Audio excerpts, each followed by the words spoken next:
अच्छा पढ़ बिस्मिल्लाहिर्रहमानिर्रहीम। अच्छा, हमारे नबी का नाम क्या है?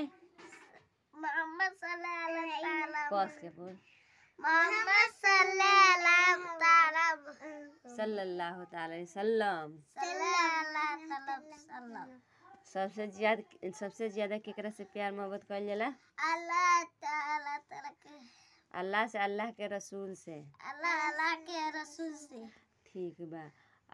जब अल्लाह के रसूल से प्यार मोहब्बत सबसे ज्यादा कइल जाला त अल्लाह ताला जौन कार से माना करही हन तो कार ना करबस ना। तो एथी अल्लाह ताला कहियन जे गाड़ी नहीं देबे त गाड़ी ना देबस ना। अल्लाह ताला कहियन जे झूठ नहीं बोले तो झूठ ना बोलबस ना। हाँ तो ठीक बा। तो ए पर तनी एगो नाच शरीफ गा के सुना देलो तो। हस्बी रब्बी